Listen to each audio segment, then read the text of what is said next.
I'm Batman.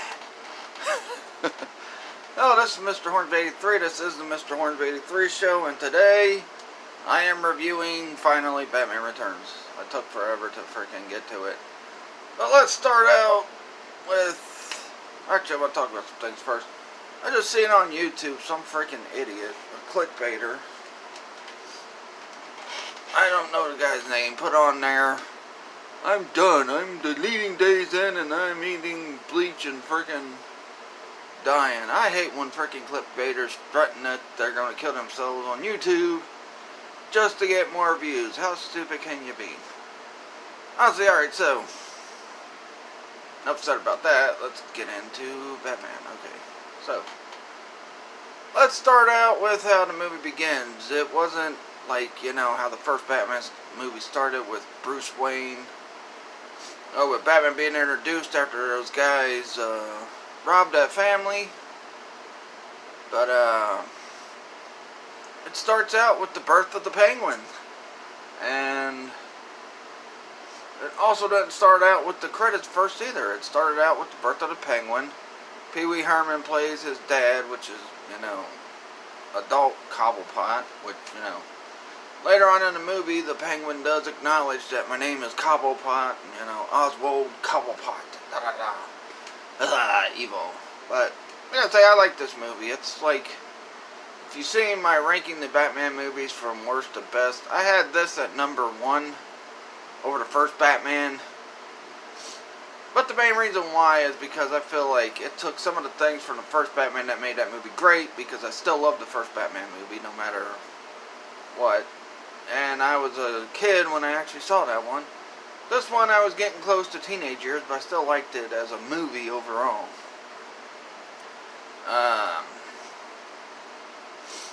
So what happens is Penguin comes out deformed. His dad is not thrilled about that. His mom's embarrassed by it, and they throw him into the water. And as you can see there, his carriage is floating down the sewers and all that, and he's pretty much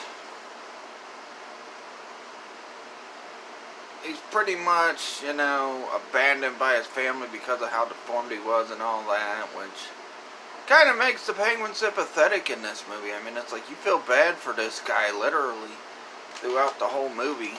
And the same could be said for Catwoman with the way she was treated at the beginning and then where she goes to at the end. Yeah, so the credits roll while that's going. As you can see, credits. We then cut to years after that, like 20 years later or some stuff like that. And they're celebrating Christmas. Oh yeah, by the way, I hear all these people talk about movies like Gremlins or freaking Ghostbusters 2 or, you know, some of the other pop hits being considered Christmas movies. Or like Die Hard, everybody still debates that. Well, Batman Returns is a Christmas movie, even though it came out, I think, like June of that year. But, you know, maybe it came out in November of '92, but I could have swore it was like June or something. So, anyway, you know, they also show Selina Kyle, also Max Schreck gets introduced here. You don't even see Batman until like halfway through the first act. I mean, it's like, boom, boom, you get Cobblepot's origins, then you see what happened to him, then you get the Christmas tree lighting celebration, which, that lady right there plays a big part in the middle of the movie and the plot, so anyway. So then you get Selina Kyle, Max Schreck, all the villains get introduced before Batman, then Penguin setting up this thing to where he can, you know, capture Schreck and blackmail him into helping him, and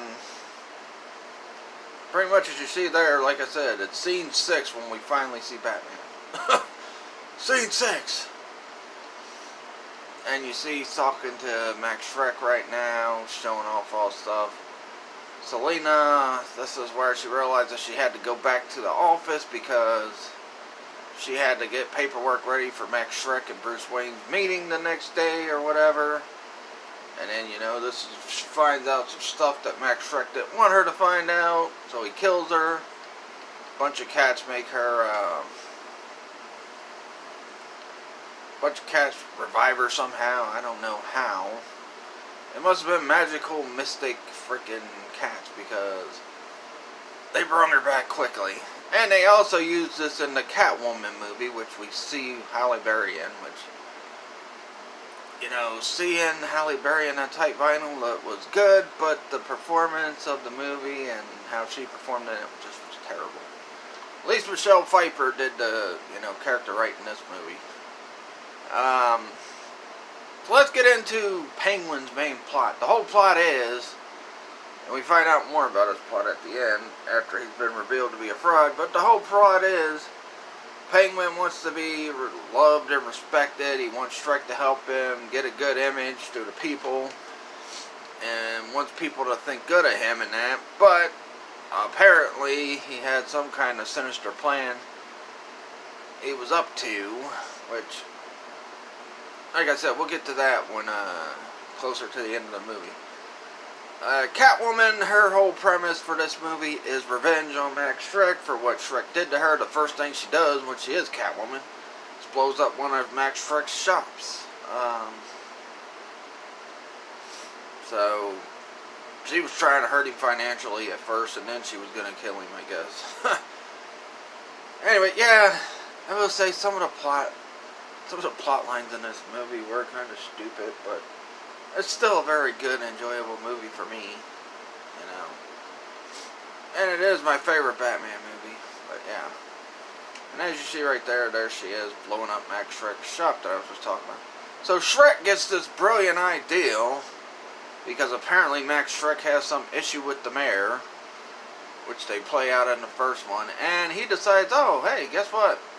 Why don't you run for mayor? I'll be your backer. We could, you know, take this town over by you being mayor, and I could do my, you know, criminal, illegal stuff I'm doing for my businesses while you're, you know, doing whatever scheme you have planned. Also, all the talk about Batman never kills. You see him kill in the first Batman movie. He freaking kills one of Joker's henchmen in that bell fighting scene. He killed a couple other people in that movie too. He kills a couple of Penguin's henchmen, like one guy. It was this big strong guy. After he beat up this guy that had bombs attached to him, he put the bombs in the guy and knocked him down and killed him. But Batman doesn't kill. Batman doesn't kill. Anyway. So yeah, the Carnival of Chaos. Batman gets introduced with Penguin's gang. They were like killing kids illegally. I guess kidnapping them and killing them while they were running circuses or whatever, and I guess the Penguin was part of it too. So I don't know. This is where all three characters meet each other, because yeah, Bruce Wayne met her there, but he didn't realize who she was. He had his theories about Penguin, but this is actually the first time all three characters meet each other. And, you know, then Catwoman's like, let's make a deal. Let's, you know, Batman's a thorn in both our sides. Why don't you help me? He's like, okay, you know, I got a plan. Calls his Batmobile to go crazy, blah, blah, blah. And, you know, also during this whole movie, Batman has formed a love relationship with Selina Kyle and Catwoman as Batman, because Batman likes those crazy chicks. I mean, he was in love with frickin' Catwoman. He also was in love with Talia al Ghul so much that he had a kid with Talia al Ghul. It's just crazy. But let's talk about the three main characters of this whole thing. Actually, there's four if you count Christopher Walken as Max Shrek. But let's talk about the three main, which is Batman, Penguin, and Catwoman. And, you know, Michael Keaton done just as well in this movie as he did in the first Batman movie. He was a little bit more looser as the character. He wasn't, you know, a little uptight. If you see him in the first Batman movie, he's a little uptighter than in the first one as Batman than he is in this one. Um, I thought he did a little bit better as Batman in this one than he did the first one. I still liked him in the first one as Batman, though. Michelle Pfeiffer was just brilliant as Catwoman in this whole movie. And Danny DeVito as the Penguin. Jesus Christ, this dude was hilarious and sinister and dark. Kind of like how Jack Nicholson was in the first movie, where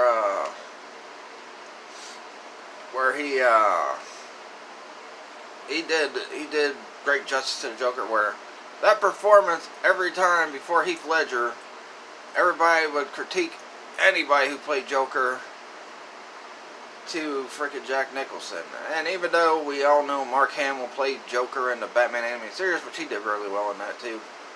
And I think it was pretty awesome that he played Joker so well.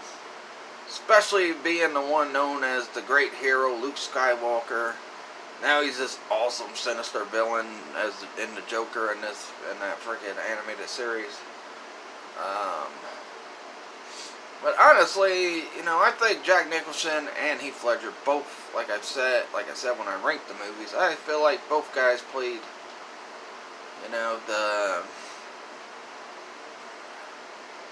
played the Joker very well in their own way. I do like Nicholson a little bit better than I do Ledger, but I still loved Ledger's performance. And everybody says, "Oh, that was so great, blah blah blah. It may have even been better than Jack." I don't think so. All right, so after this, because they took control of the Batmobile, Batman set up, I guess, a record to record what Penguin was saying to him while he was taking over the Batmobile. He talked about how he played the stinkest city like a heart from hell, and don't worry about the measly muppets of frickin' Gotham. They'll be in my hands or whatever, blah, blah, blah. And Batman plays that during his speech to run for the mayor. And after that, Batman kind of, everybody sees what Penguin really is, so Penguin goes back to the sewers with his gang. He also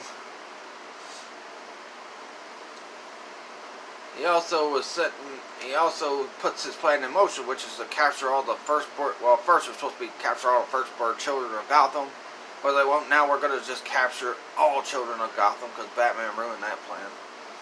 And then we get to the point where it's a climax, which I think was a pretty good climax. I did like Batman and Joker's I did like the climax of, the first one a little bit better than this one, but this one's pretty good. Batman and Penguin are up in the zoo, an abandoned zoo. Batman throws out, takes control of Penguin's umbrella or whatever, and Penguin pushes the button and a bunch of bats attack him. He falls into a cold, icy.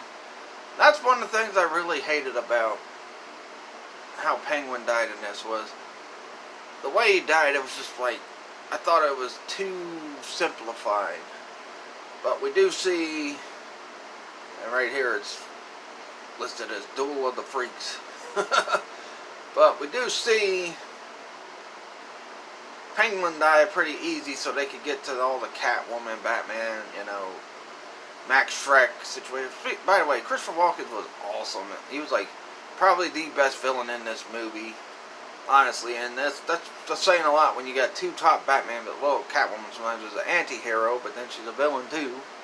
But when you have two top Batman villains and then you have Walken just stand out as Max Schreck as a good villain, that's pretty good. So we get, after the Selina Kyle stuff goes on and she gets her revenge on Max Schreck and kills him, she ends up disappearing somehow. The reason why I say disappearing instead of dead is because she didn't die. Fudge. She survives. But, the Penguin then comes out. He got green blood coming out of his nose and everything. And he's going to try to, Pearl Harbor Batman with one of his freaking umbrella guns. And instead, he grabs the cute one. He's like, "Oh, shit, I picked the cute one." And then he dies, and then the Penguins put him in the water. I thought it was pretty funny how the freaking Red Triangle gang just totally abandoned freaking Penguin, man, when Batman showed up. The only ones that stuck by him was his penguins. But, So then after all that's done, I believe Max Shreck gets busted for all the... No, Max Shreck's dead, so he can't get busted. But I believe, everything's done. Batman's driving along. He's sad because he wanted Selina to come live with him in his, as she called it, his big castle.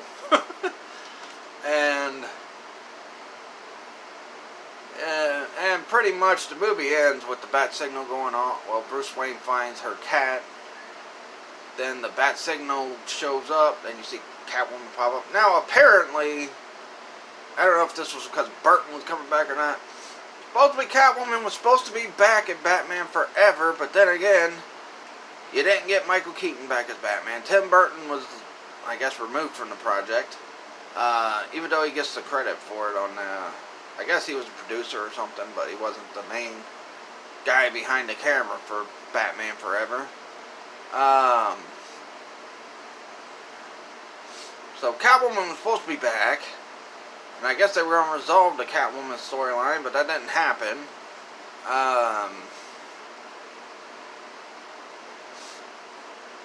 Pretty much everything that was great about the first two movies ended up becoming terrible in the next two movies, and we had to wait till 2005 to get another good Batman movie. Which is a crime in itself. But 2005, after these two, we had to wait till 2005 to get another great Batman movie, which was Batman Begins. Also, when I ranked worst to best Batman movies, you'll see I had Batman Begins on there. You find out where when you check that video out. So overall, I really liked this movie. It was my favorite Batman movie. I love the first one a lot too. I mean, this one and the first one I could watch all day and all night and wouldn't even freaking be bothered by it. Forever and Robin, no. The Dark Knight trilogy I could sit through and watch and enjoy because they're good, but I don't like them as much as these two. But anyway, so overall, I give this movie, I'll give it a 4.5. Nope, I'll give it a 5 out of 5. 5 out of 5. I think the movie was good. I think it's very underrated as a Batman movie. I know a lot of people say the first one with Michael Keaton was the best. That may be true, but there are some things about it that I thought could have been better, which they did do in this one. And, Now, also, I want to apologize for not doing the review last night, because I did say I was going to do it. I was supposed to do it Thursday. I was supposed to do it last week, but I got so busy I couldn't get a chance to do it. So I did it this week, but I was supposed to do it last night. Originally it was going to be Thursday, but I just didn't feel like doing it last night. So, I give this movie a 5 out of 5 now. I'll get to, I'm only going to do a few shout-outs because this video's already ran long enough, but I'll get to those after this because I got something to rant about. Alright, so, this week was not a good week for me and my family. Now, the reason why is because we wake up Monday morning, my wife's getting ready to go to work. She had left her purse in the car, and apparently Sunday night while we were sleeping or whatever, some freaking idiot drugheads come to our house, get in our car, and rob our fucking car.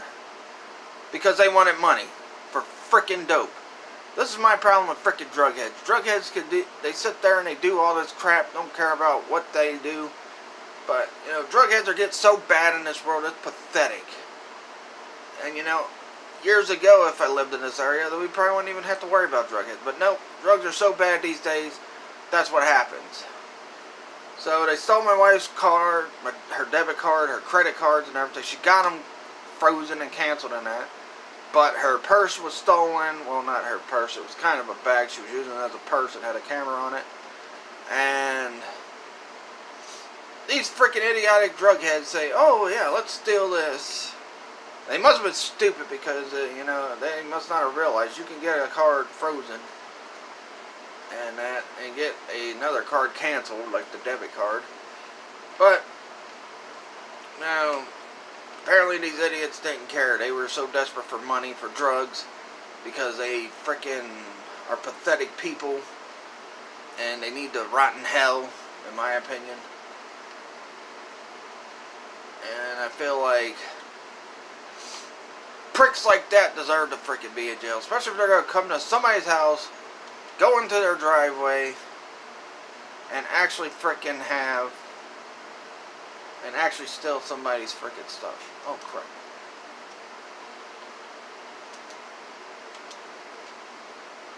You know, that's how much of a bunch of low-life losers that these freaking drug heads are getting to be lately. So, we did file a police report and everything, and the cards, like I said, were canceled. And so good luck trying to use our money to freaking get your stupid drugs, you piece of trash, because you're not going to be able to. That's what happens when stupid people do stupid things. Anyway, and then Thursday, we go to, I don't even know why people do that. I mean, what makes you think, oh, let's go steal out somebody's car? Also, apparently one of our neighbors' cars got stolen out of their freaking driveway, too. And it was probably some stupid drug heads, too. But anyway, anyway, Thursday we went to UK for my daughter's dental appointment. Then after that we went and ate. Then we went to Speedway to get our gas filled, and some idiot freaking pothead or whatever decides to ram our car while our car's parked. I went in to pay for gas because my father-in-law doesn't, probably know how to use a card machine to do the thing, so I was like, I'll just go ahead and pay. And we were parked. I was then paying for gas. I seen the Speedway officials, looking over like, oh, what the heck? And then they seen the wreck, and then I look and I'm like, oh, wait a minute, they rammed into my freaking car. Messed up the bumper. Then the douchebag tried to run. Like, oh, I'll email my insurance info and blah, blah, blah, blah, blah, to you, and blah, blah, blah, blah, blah. But my mother-in-law and them called the cops, and the cop came, talked to us. They told him what happened. And my daughter was in that freaking car, too, so I was really mad. That freaking idiot did it. And then his buddies that were in the car, they freaking all ran out like, oh, we weren't in the car, and took off and ran. They were all a bunch of freaking drughead junkies. And that's the problem with these freaking drughead junkies. I don't like drughead junkies, I don't have a problem with people who smoke weed or whatever. That's fine and dandy. I got family that smoke it. I don't judge them. I'm not going to judge other people to do it. But when freaking idiots that are freaking probably on other drugs other than weed and that ram your car and then try to take off about it, but then they get stopped because my father-in-law was like, nope, you stay right here because the cops are coming. We're going to get this taken care of. Because like I said, I was inside when all this crap happened. But yeah, these freaking junkies need to freaking do something with their lives and freaking get a better life than freaking living off of freaking garbage and then robbing freaking cars just for money for drugs. That's how pathetic this world is anymore. It's all about the drugs these days. Drugs, yeah, they're the best.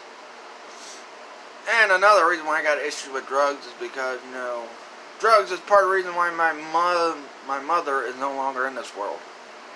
And it really pisses me off that fucking drug heads did this shit to me and my family twice in 1 week. Now, yeah, the guy didn't do something as awful to drive our car, but he did ram our car, mess up one of our front bumpers, and then try to take off about it. Then his buddies did take off afterward.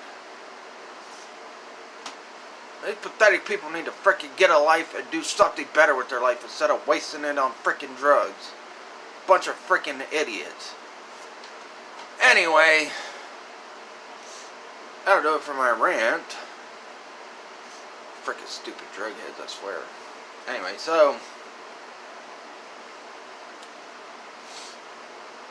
let's get to some shout outs. Now, I'm gonna do Heavy Metal Turtle. He's been doing, I believe he did, a painting of a guy from Nightmare on Elm Street. I think he said that guy was his friend too.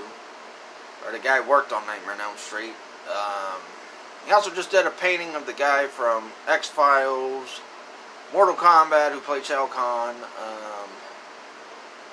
Terminator 1,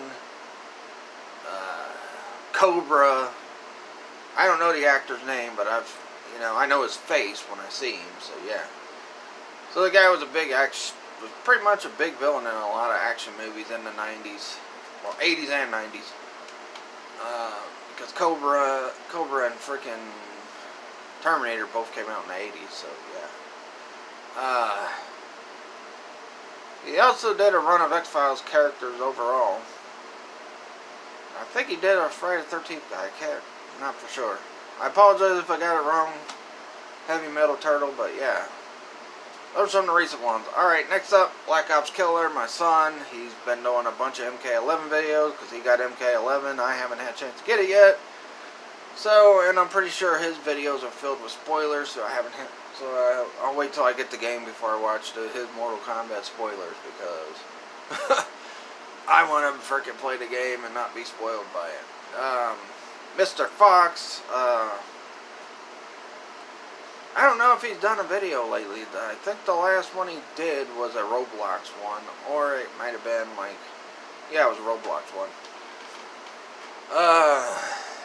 Who else? Guess that's it. I'll just shout out those three for this week. Next week I'll shout out more people. Also, next week starts X-Men month. This is the end of Batman month. I wanted to get the Batman Returns review out before next week.